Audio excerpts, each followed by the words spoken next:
You don't realize how distracted you are until you stop. If you can't focus today, it's not because you're weak, it's because the world is loud. I didn't notice how distracted I was until I stopped and felt the urge to check my phone for no real reason. So I tried a 24-hour distraction detox. No noise, no scrolling, just stillness. What it did to my mind changed everything. The hidden problem: your brain is not designed for today's world. Before the detox even begins to make sense, you have to understand the world your brain is trying to survive in. Because today's environment floods you with microdopamine from the moment you wake up. A notification here, a quick scroll there, a let me check this real fast, a jump from app to app, tab to tab, task to task, tiny hits of stimulation coming at you hundreds of times a day. And the truth is simple: your brain was never built for this. When you're exposed to too many inputs, your mind becomes quietly exhausted. Not the kind of exhaustion you notice, but the kind that weighs down your clarity. When you switch tasks constantly, your attention becomes fragmented. You lose depth, continuity, and focus. And when you are always on, your nervous system stays on high alert, raising your anxiety and lowering your ability to concentrate at all. This overstimulation has a cost most people don't see until it's already taken over. Your creativity shrinks. You struggle to think deeply. Your emotional range narrows, like everything is muted by a thin layer of static. And instead of feeling engaged with your life, you start feeling absent from it. But here's the part that matters most. It's not your fault. Your brain is simply doing what it was trained to do. If you feed it constant stimulation, it adapts to constant stimulation. If you teach it to chase distractions, it learns to chase distractions. You're not broken. You're conditioned. And that's exactly why the 24-hour detox works. Because when you remove the constant input, your brain finally gets a chance to reset the patterns that have been draining you. And that brings us to the moment everything shifts. The moment you realize something has to change. The moment you realize something has to change. There's always a moment when the truth finally breaks through the noise. Not a dramatic breakdown, not a life crisis, just a quiet, painfully honest realization that slips into your mind and refuses to leave. For me, that moment came when I sat down to focus and couldn't even hold my attention for 10 seconds. 10 seconds, not 10 minutes, not an hour, just a single breath of concentration. And my mind was already drifting away. I told myself, okay, stay with this, just stay here. But I couldn't. My thoughts scattered instantly, jumping between ideas like a channel flipping without anyone pressing the remote. And then it happened, the part that scared me a little. Before I even understood what I was doing, my hand reached for my phone. Automatically. Reflexively. Like my brain had rewired itself to grab stimulation the moment things got quiet. It wasn't a choice. It was a habit so deep it felt unconscious. And what made it worse was that even on days when I had nothing stressful happening, days when I should have felt rested, my mind still felt chaotic. No deadlines, no pressure, yet I still couldn't settle. It was like my thoughts were buzzing under my skin, never fully calming down. That's when the realization hit me with a kind of quiet force. I don't feel like myself anymore. Not the focused version of me, not the present version of me, not the grounded version of me. Just a version constantly pulled apart by 1,000 small, invisible distractions. And in that moment of honesty, a different thought rose up. Not dramatic, not desperate, just clear. What if I gave my mind 24 hours of calm? What would happen if I stopped feeding the noise and just let my brain breathe? One simple question, but it opened a door I didn't know I needed. It was the beginning of the detox. A quiet commitment to take back my attention 1 hour at a time. And that single decision became the turning point that shaped everything that came next. Step 1, the digital reset, morning. The detox truly began the moment I opened my eyes and didn't touch my phone. Not one quick scroll, not one notification check, not one glance at the lock screen. And instantly, I felt how deeply the habit was wired into me. My hand moved toward the phone before my mind even woke up. It was pure reflex, as if my brain was saying, give me something, give me stimulation, give me anything. The first few minutes felt strangely uncomfortable. There was restlessness, a low buzzing under my thoughts, like my mind was pacing back and forth inside my head. A quiet craving for that next hit of digital dopamine. the kind we get hundreds of times a day without thinking. But instead of giving in, I decided to step into a morning my brain had almost forgotten, an analog morning. No screens, no blue light, no endless feed waiting to swallow the first hour of my day. Just a pen, a blank sheet of paper, a slow stretch to remind my body it exists, a short morning walk with no headphones, listening to real sounds, seeing real colors, feeling the world without a layer of glass between us, and something almost magical happened within that first hour. The fog in my mind, the one I thought was just part of being an adult, started to thin. My thoughts stopped racing in different directions. The mental static softened. The constant urge to check, refresh, or swipe grew quieter, almost like a muscle finally relaxing after years of tension. And there's real neuroscience behind this shift. When you stop feeding your brain digital stimulation, your dopamine levels start to stabilize, your nervous system stops bracing for constant input, and your default mode network, the part of your brain responsible for clarity, insight, and creativity, finally wakes up. It felt like wiping dust off a foggy window. Like I could finally see my own thoughts with sharpness again. Not rushed, not scattered, just clear. And here's the surprising part. This was only the morning. Because once the digital noise faded, another truth became obvious. My mind couldn't fully rest if my environment was still overwhelming it. And that realization led to the next step of the detox, one that reshaped not just my attention, but the entire atmosphere around me. Step 2, the environment detox. By midday, the mental calm I was starting to feel made something incredibly clear. My mind couldn't stay quiet if the world around me was still noisy. So I looked around my space, really looked as if seeing it through fresh eyes for the first time.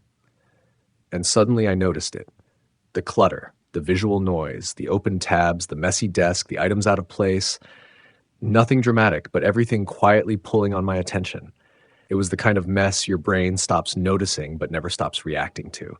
So I began the environment detox, not as a chore, but as a way of creating space for my mind to breathe. I started with the physical world around me, clearing my objects I didn't need, closing stacks of notes and papers, putting things back where they belonged. Then I moved to the digital world, closing unnecessary tabs, quitting background apps, cleaning my desktop until it was almost empty, silencing anything that wasn't essential. Every item I put away felt like removing a small weight from my mind. Every tab I closed felt like reclaiming a piece of my focus. And here's why this matters. Clutter isn't just physical, it's cognitive. Your brain has to process everything in your line of sight, everything unfinished, everything misplaced, everything waiting. Each object is a micro interruption, a tiny drain on your clarity. You don't consciously notice it, but your mind does. And when the clutter finally disappeared, I did something even more transformative. I created what I call a focus bubble, a small intentional space where only one thing was allowed to exist. Inside that bubble, there was one task I was committed to, one clear space free from distractions, one intention that guided my attention, nothing else, no multitasking, no switching, no background noise waiting to pull me sideways. And this is where I felt the first true shift of the detox, not a burst of motivation, but a gentle return of clarity. Focus came back in waves, small at first, soft, almost fragile, but real. It felt like my mind was remembering how to stay with one thing longer than 10 seconds, how to think in full sentences again, how to breathe between thoughts instead of racing through them. And as my environment got quieter, my mind got stronger. This wasn't just cleaning. It wasn't just organizing. It was building a foundation for the deeper transformation that was coming next. The part of the detox that didn't just change my space, but changed my inner world. Step 3, the mind detox, afternoon and evening. As the afternoon unfolded, I realized something I had never truly felt before. The silence outside me was finally creating silence inside me. With no digital noise pulling at my attention and my environment finally supporting my focus, my mind began to slow in a way that felt almost unfamiliar. My thoughts, which usually raced ahead of me, started moving at a gentler pace. The constant mental buzzing, that low-level anxiety we all carry, softened.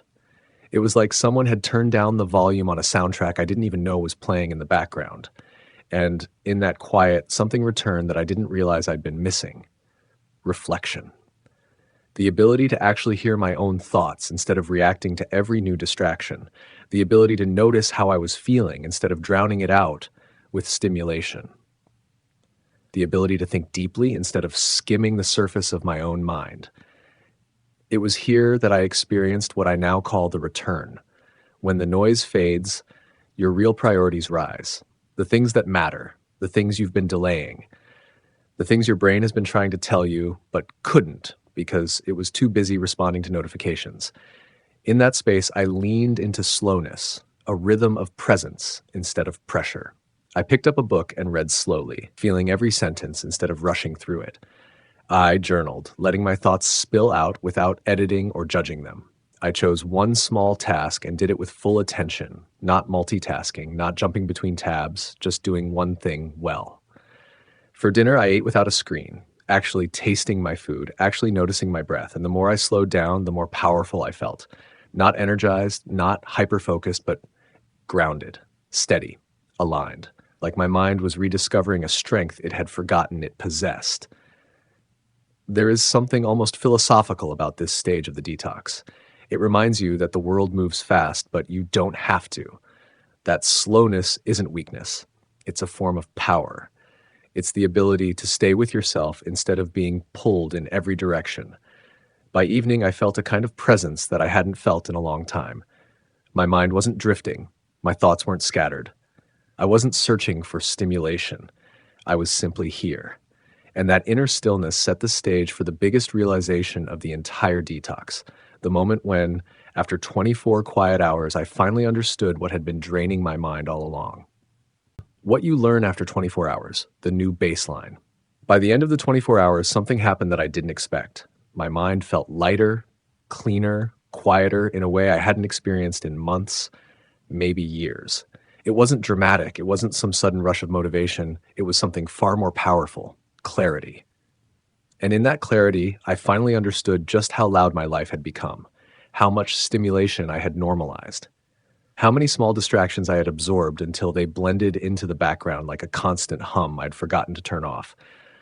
But when the noise stopped, a few truths rose to the surface with absolute sharpness. First, I wasn't tired. I was overstimulated. My brain wasn't exhausted from doing too much work. It was exhausted from processing too much input, from reacting instead of thinking, from responding instead of reflecting.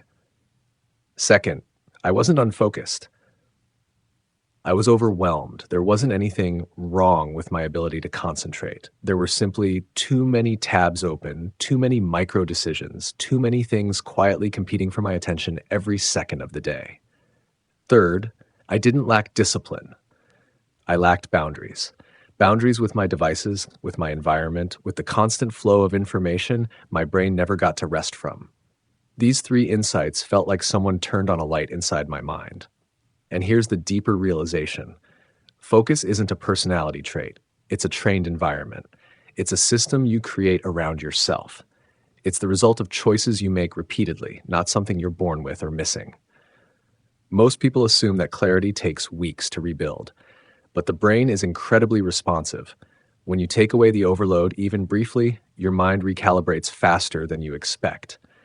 24 hours won't solve everything, but it's enough to feel the difference, enough to show your brain what calm feels like again, enough to remind you that the version of yourself who can focus, think deeply, and feel present is still there, just buried under too much stimulation.